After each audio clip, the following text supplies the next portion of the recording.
seeing your friends die and seeing carnage everywhere. When human beings are hunting other human beings, you don't come back the same. These are individuals who have served their country. We need to stand behind them. I'm 100% PTSD. Combat changes a person tremendously.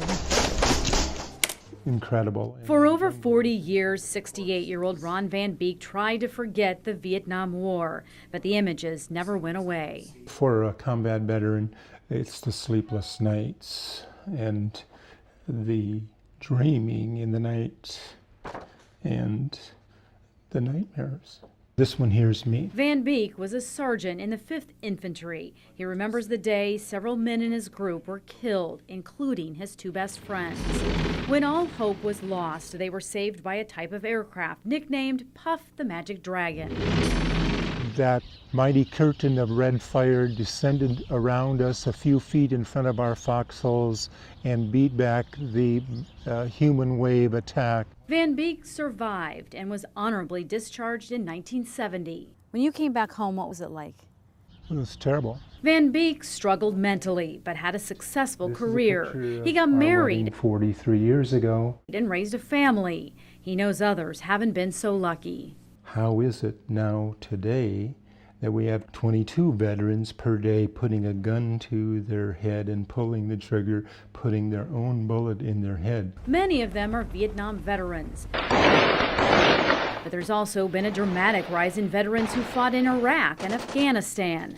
Some say increased awareness will help diagnose potential problems earlier. We have learned a great deal in recent years about PTSD, traumatic brain injuries. Senator Gary Peters says invisible injuries often go undiagnosed. It can lead to bad behavior, suicide attempts, and a less than honorable discharge. When that happens, the person is denied veterans' benefits.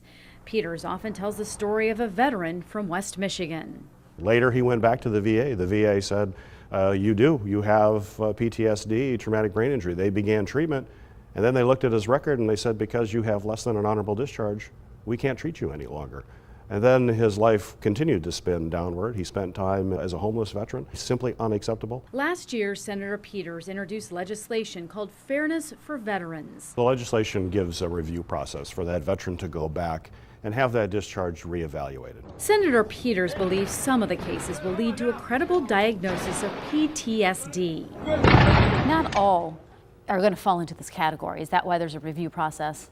That's right. There has to be a review process. That's not all cases, but we think it's a very large number. The Veterans Administration estimates 11 to 20% of modern veterans have PTSD each year, and 20 former service members die each day by suicide. We have to treat this with the seriousness that it deserves, and we have to make sure as a country that we are always standing behind our men and women who go into harm's way.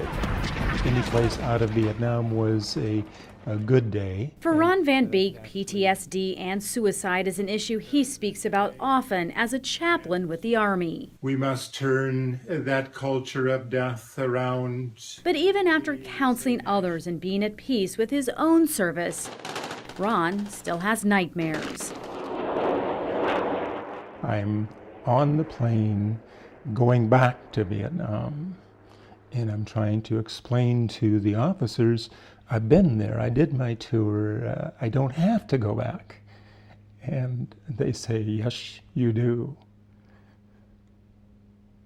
And I wake up as the plane lands.